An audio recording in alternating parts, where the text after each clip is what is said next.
Welcome to another episode of Expat Hoops. Today we're joined by Vernon, British Columbia native Cassandra Brown. The Portland Pilots alum has 19 country stamps on her passport due to basketball, which includes some time with the Canadian junior women's team. She joins us from Australia here today to talk about her experiences and career across the world. Welcome to the pod, Cassandra. Hey guys, thanks for having me. So you've got a lot of unique experiences, but we're going to start off probably in college. You, like it said off the top, you're a Portland Pilots alum. Um, Played in quite a bit of the games during your college career, but a little bit off the pod, we were talking about kind of like the genesis to how you got to be an overseas athlete and that you were gaining confidence throughout your college career. If you could kind of take us through a little bit, like what your college career was like as it relates to when you kind of decided to start seriously considering playing professionally after college. Yeah, for sure. So I had 4, 5 actually amazing years at the University of Portland. Great experience, great girls, great coaches, great team. I think just throughout those 4 or 5 years, every year I sort of just gained a confidence in myself and knowing that I had the ability to play at the next level. I would say probably around my junior, senior year, that's when I really knew that if I wanted to, I could take that next step and play professionally. As far as when you actually did decide to play professionally, not kind of like the idea of like, okay, I do want to keep playing, but in terms of like getting down into brass tacks of like, okay, this is going to be my career. What did that look like for you? And like, when did it kind of really occur in your college career? For most of the people, it's usually like after they're done their senior year. But when was it for you, and what did it look like in terms of approaching an agent or whatever your approach was at that time?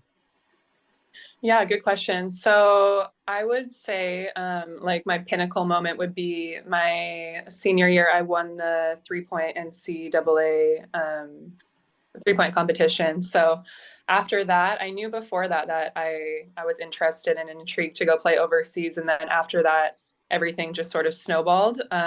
That's when I was talking to a few agents before that. And then after that, it kind of just opened the floodgates for opportunity and possibilities about going to play overseas. So I was choosing my agents at that point, and then after I landed on an agent, then that summer I took the steps in trying to figure out where exactly I wanted to play that next year. And what did that process of choosing an agent look like for you? How long did that process take? Was that any complications in that for you?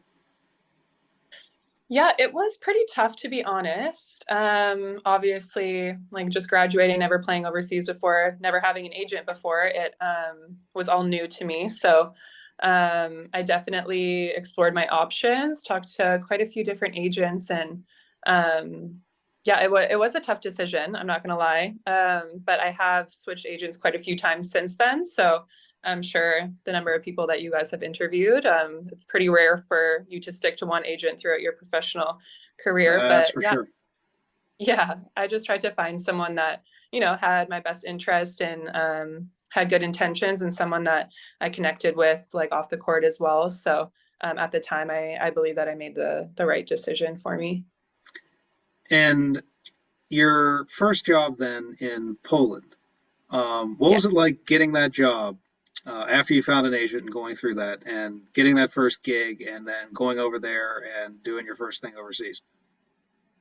Yeah, super exciting. It was my first time ever being in Europe or anything like that. So, I mean, Poland is not, the most like attractive country to go to, but it was just a new experience for me. I'm very open-minded, adventurous. So I was just happy to be overseas and be a part of it and be playing professionally. So definitely came with a lot of ups and downs, a lot of learning.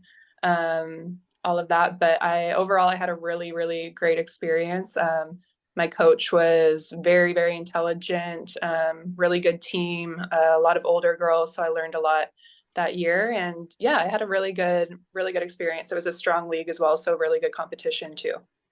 We've had quite a few guests on this show that have played in the Polish league before, and they've had their share of ups and downs. I know people have talked about transit issues. It takes a while to travel between cities there because you mostly have to travel by bus. Um, Yep. Tell us about your experience both on the court and off the court there, because I know you said that it was a competitive league, which is something that's echoed by other guests as well. But some of the off the court stuff sometimes gets in the way of the experience there. Yeah, so I would say like for Poland overall, I was pretty lucky. Like I had a good experience. My club was very professional. I would say the style of coaching was hard to adapt to at the beginning. They're pretty Eastern European countries. The coaching style and personalities are very just like intense. My coach didn't speak a lot of English, so there's a lot of like language barriers and whatnot, but my teammates did the best they could do to help translate and stuff. But I had a really great group of girls. They made the transition really easy for me. My other two imports, they were awesome. We got along really great off the court. So we spent a lot of time together. They were older vets. They had played in the WNBA, and they were kind of showing me the ropes and put me under their wing. And, that made me feel safe and secure. And yeah, I would say overall it was a pretty good experience. I was lucky. And from there, you went the next season into Greece, which is once again another good league. Take us through what your experience like is. This is now year 2 for you, different country. What was it like for you on and off the court there, and in terms of sort of the differences that you would see from between Poland and Greece? Yeah, so as you can imagine, two totally contrasted countries, very different. So Greece is a lot of fun, but it can be quite unprofessional at times. I think my second year, I was still obviously new to the whole playing professionally and whatnot, so I wasn't so aware of it. But now looking back on it, I'm kind of like, whoa, like there was a lot of unprofessionalism that would happen sometimes. But again, I was part of a really good club. They were really, really great people, really cared about you off the floor, and they did have very good intentions. So I was very lucky for that. But yeah, just a different lifestyle there, way more chill. They just kind of have their own time. Nobody's in a rush. I think coming from like NCAA and then coming from the Polish culture where both are very intense and you're on a schedule, you're working out twice a day. Like the Greek culture is very different. They're very relaxed, and it was just a different vibe there for sure. In our house, when we use a VPN, we are sure to use NordVPN. NordVPN secures up to 6 devices and is compatible with Windows, Mac OS, Linux, Android, iOS, and even your Wi-Fi router. Plus, it's no risk to your wallet.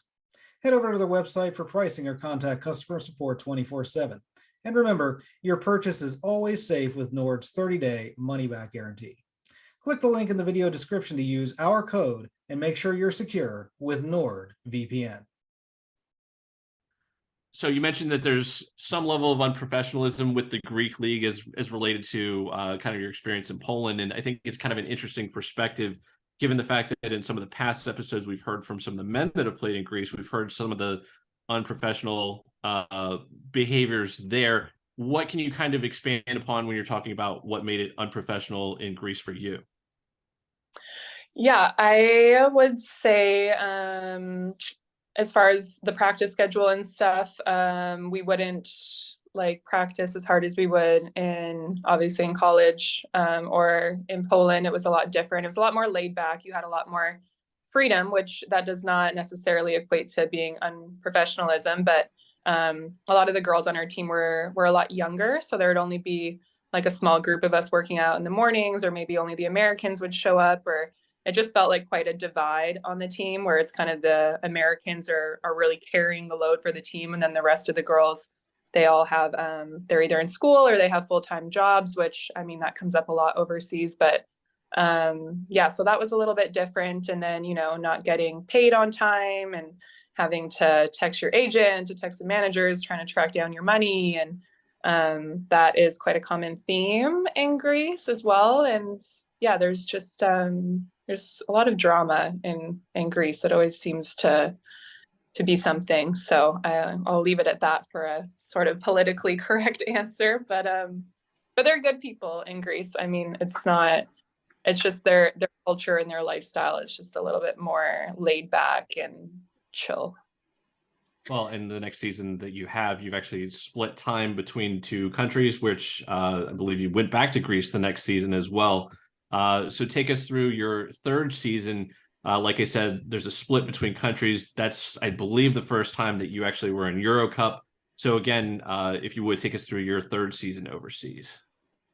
Yeah, so my third season, I signed with a Euro Cup club out of Slovakia and had an amazing experience. I really loved it. I love my team. I love the professionalism. Everyone on our team was a pro. So we had like 8 or 9 girls from different countries around the world. So that was awesome. Just meeting new people, new cultures. And yeah, everyone there was there to play basketball and be a professional. So that worked really well for me because obviously that's why I'm there, and that's how I like to kind of go about my business as well. So I thought that really brought out the best of me and my game too. And yeah, and then unfortunately I had some visa issues halfway through the season. So I ended up having to find another club. At the time, it was the middle of season. It was kind of hard to find something. So I got offered from another team back in Greece and I signed with them, and I played, I think, like a couple months, and it was not the best situation. Our coach ended up quitting with a month left in season. And yeah, some issues with the GM and within the club organization and stuff. So I ended up stepping out as well. So I didn't actually finish that season for them. So yeah, it was an interesting year.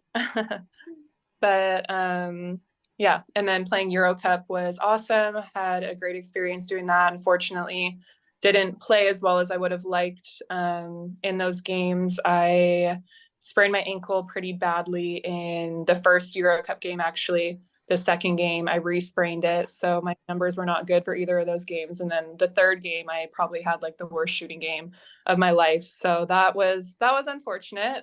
Didn't really play as I would have liked to, but it was a really good experience, and I hope to play again one day. And you did spend one more year in Greece after that. Back with the team that you started with when you were in Greece originally in 2016, 2017. So what was that last season that you've had in Greece like for you after some of the difficulties that you had previously? Yeah, good question. So I guess I sound quite contradictive after I'm talking about the unprofessionalism and whatnot, but Life is full of contradictions. We do what we got to do.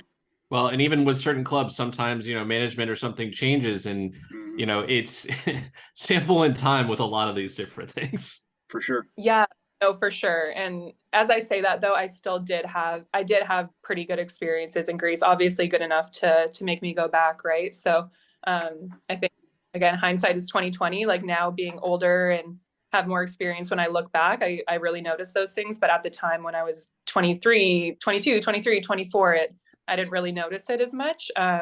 But yeah, I did re-sign with my same club that I played in my second year, and a great relationship with my coach, great relationship with our GM, and yeah, really, really tight knit club. And I was actually quite eager to go back. I did miss it there. So went back for that year. And I think after having sort of a tumultuous third season, I was just ready to go back somewhere where, like I knew I could go back there. I knew the people, I knew I could put up good numbers. I knew I could kind of use that season as a launching pad to get me back into Euro Cup or get me back onto another higher level team in Europe. Afterward, you went to Luxembourg. So I wanted to make sure I'm saying this right. Is this the Total League or the Total League? Well, it depends if you want to put the French accent on it, the French Okay. city, It can go either way. the Total Um, League, yeah. but in this league, I know that we haven't had many men that have played in Luxembourg, and I don't think we've had any of the women on the pod that have played in this league.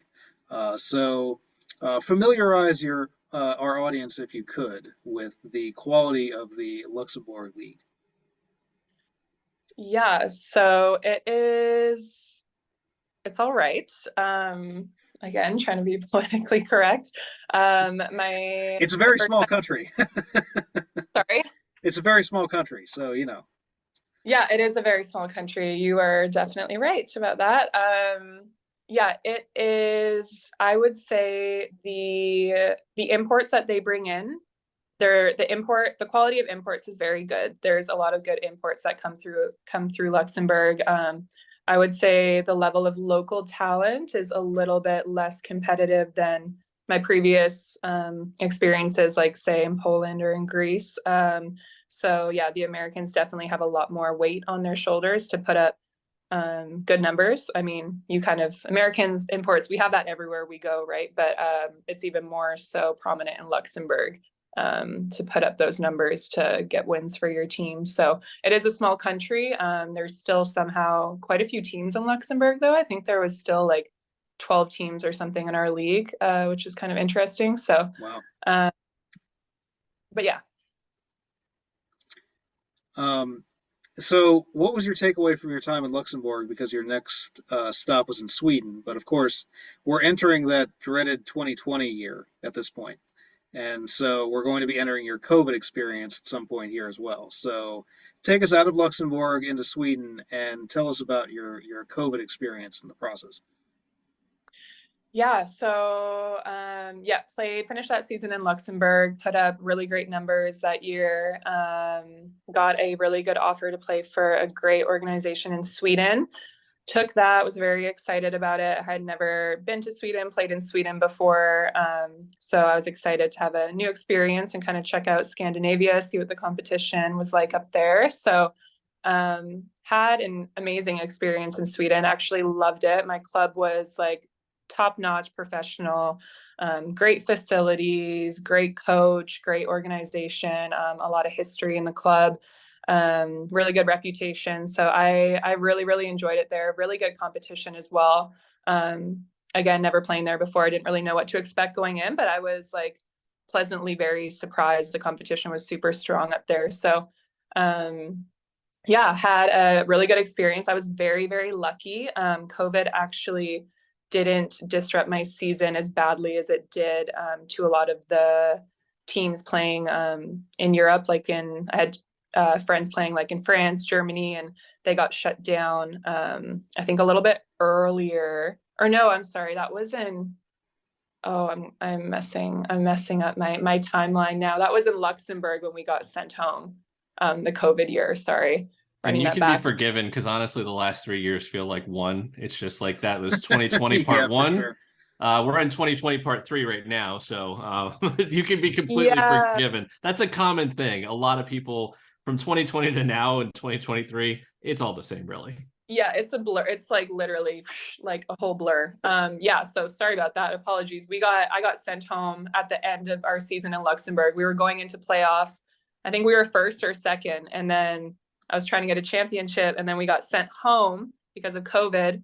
And then, that next season I played in Sweden, and I was lucky that season because circling back to that, a lot of my friends were playing in France or Germany or other countries in Europe, and their seasons actually had gotten shut down, or they would have like game cancellations, or just like COVID was just messing everything up. But in Sweden, everything was so controlled, and I really didn't run into many issues regarding COVID. So our season, we never had one game canceled, was managed to finish a full season, no issues or anything. So I was very happy with my decision playing there that season because COVID didn't really affect us at all.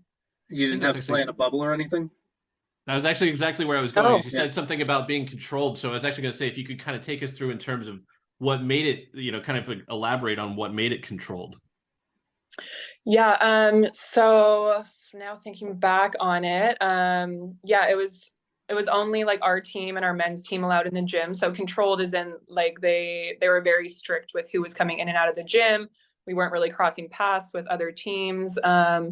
Like on the road and stuff, we would just go straight into the gym, straight out. All the other teams were being tested every other day. So tons of COVID testing happening to make sure that, nobody was sick or we weren't spreading the virus or whatever. So we were really lucky. There were other teams in Sweden that year, though, that had breakouts and had to have games canceled or whatever. And I think our team was the only team that actually didn't have a COVID breakout. So we didn't have to cancel any of our games that season. So we were kind of just like dodging it all season, and got lucky and managed to kind of, not get affected by it. So it was good.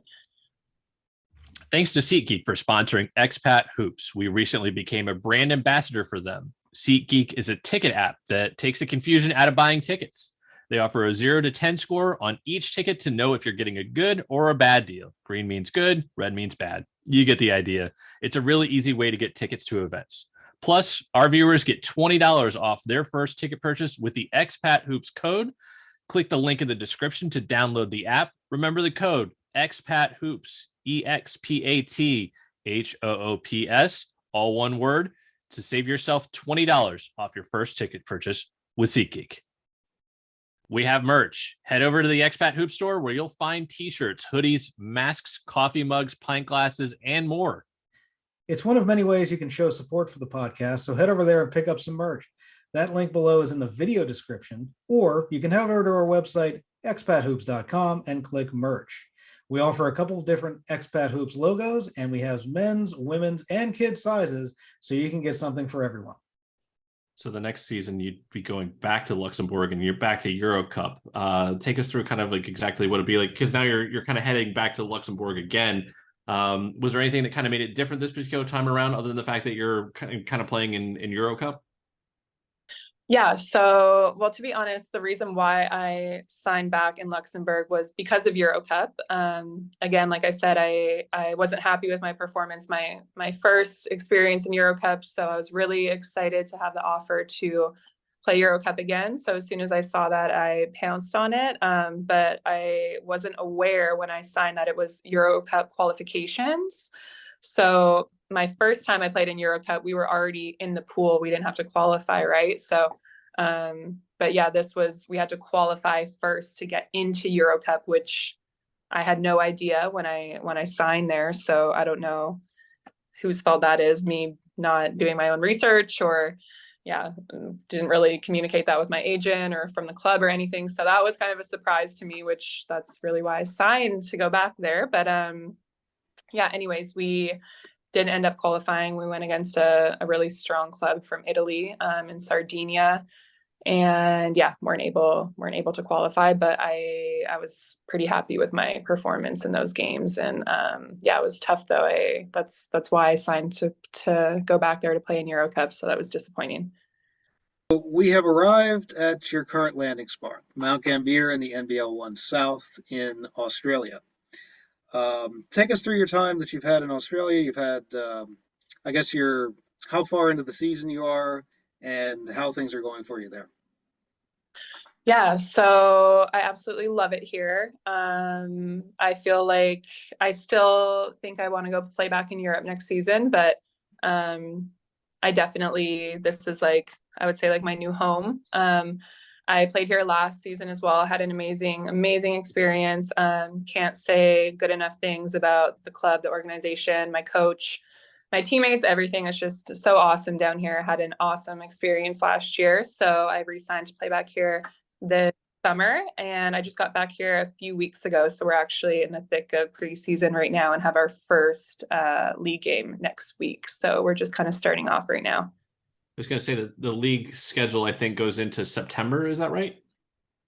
Yeah, like late August, depending if you make it to the championship. But usually just before September, everything wraps up.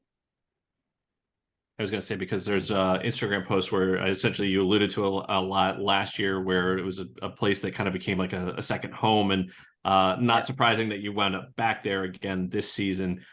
So looking forward to seeing what you do there this season. As far as any sort of like video and having the game streamed or anything, is there a good way to follow? Yeah, so on NBL1.com, they have all the teams up there. So if you just go to the South bracket and then our team on Mount Gambier, everything is actually live. So I know with the time change, it can be a little bit difficult, but all of the games you can rewatch. So yeah, it's really, really awesome, really easy streaming for people back home. Obviously, everything is in English. I'm not in a different country with some crazy language, so it's pretty easy to find. So yeah, anybody back home can tune in through there. And that is something that is a testament to not only the men's league, but also the women's league there, is both of them seem to have a really good idea of how to put and make it accessible to people that are outside the country. So that's part of the reason why I asked. Yeah, no, 100%. Cassandra Brown, currently coming to us from Australia. Thanks for coming onto the pod. If you're listening on your favorite podcasting platform, Andy and I highly suggest you head over to Expat Hoops on YouTube to view the extras, which we are going to ask Cassandra about, including any trash talk stories she might have and more details on her 3-point contest win right now. Cassandra, thanks for coming on the pod. Thanks for having me. Hello, and thanks for watching. Be sure to give the video a like, and you can watch more videos over here. You can also click subscribe over here so you're notified when we have new content here on Expat Hoops.